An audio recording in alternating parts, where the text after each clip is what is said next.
BNP এখন অদৃশ্য শক্তির ওপর নির্ভর হয়ে পড়ছে বললেন পররাষ্ট্রমন্ত্রী। নির্বাচন মিস করে বিএনপি এখন অদৃশ্য শক্তির ওপর নির্ভর করা শুরু করেছে বলে মন্তব্য করেছেন পররাষ্ট্রমন্ত্রী ড হাসান মাহমুদ। রোববার বিকালে কক্সবাজার শরণার্থী ত্রাণ ও প্রত্যাবাসন কমিশনার কার্যালয়ের সামনে সাংবাদিকদের সঙ্গে ব্রিফিংকালে তিনি এসব কথা বলেন।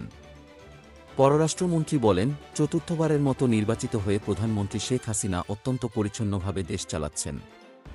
দেশরত্ন শেখ হাসিনার চতুর্থবারের জয়কে সাধুবাদ জানিয়েছে যুক্তরাষ্ট্রসহ বন্ধুপ্রতিম সব রাষ্ট্র।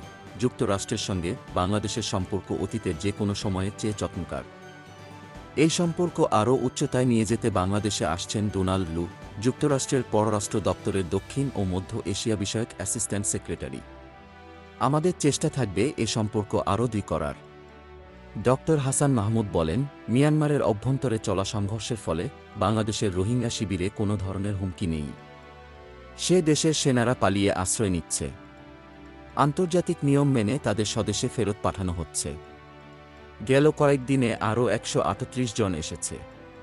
তাদেরকেও নিয়ম মেনে স্বদেশে ফেরত পাঠানো হবে। পররাষ্ট্র মন্ত্রণালয় সম্পর্কিত স্থায়ী কমিটির দ্বিতীয় সভা উপলক্ষে শনিবার কক্সবাজারে আসেন পররাষ্ট্র মন্ত্রণালয় সম্পর্কিত সংসদীয় স্থায়ী কমিটির সব সদস্য।